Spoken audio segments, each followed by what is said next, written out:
R.A. Salvatore and Nicholas Eames don't know I exist, and that's okay. I bring these two authors up because without them, I might not be here.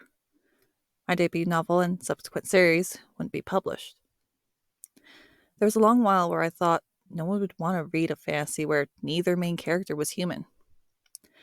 I thought no one would want to read a book where the point of view wasn't from the group leader. No one wants a fantasy full of comedy and quips. No one wants fantasies with high emotional stakes in lieu of the world or the realm.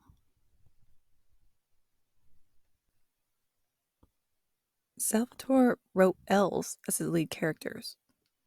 Ames wrote from the perspective of the Lancer.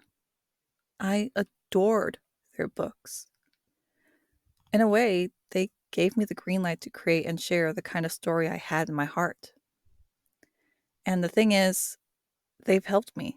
Someone they've never met, will likely never meet, and whose reviews and admiration they're probably unaware of. They've encouraged someone they don't know exists, and that's a beautiful thing. If you followed my Instagram, you may have seen a reel of me swooning over someone who reached out to tell me that my novels reignited their love of reading. This was someone I didn't know existed. I had no idea of the reach and comfort my stories brought. Sure, my editor liked my work enough to agree to keep me on a short list for clients. My narrator said he'd take the job only if he liked the book, and my artist enjoyed it enough to get a library card and check out books on a weekly basis. It means a lot and genuinely warms my heart that they adore my stories. But there's something that hits differently when someone you've never met is comforted or encouraged by your work. If you're a writer, you've undoubtedly had a moment where you wonder if anyone will like your story. Will anyone even read it? And I think there's a weird kind of comfort in knowing that someone you've never met, might never meet, or know even exists, will cherish your book.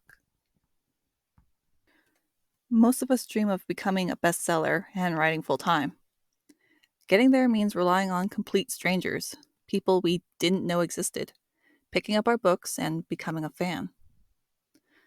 The point of being a fan, contrary to what many large bookish personalities portray, is not to be acknowledged, but to simply love a thing.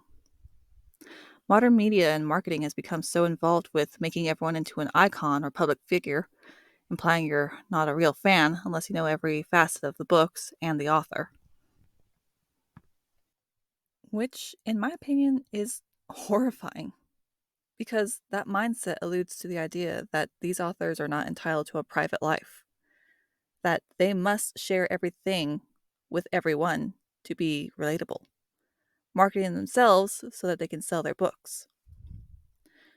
The fiasco of own voices, pushing authors to reveal very personal information about themselves to the public as a marketing scheme, still bothers me.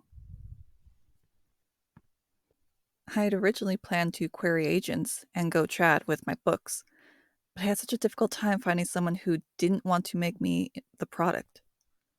After all, what does my gender, sexuality, and ethnicity have to do with the quality of my storytelling? I was being reduced to an object, which is why I don't use a camera for these videos. Nah, it's because I'm ugly. The point is that you don't need acknowledgement to be inspired or find comfort. It's nice, but it's not necessary. And that's okay.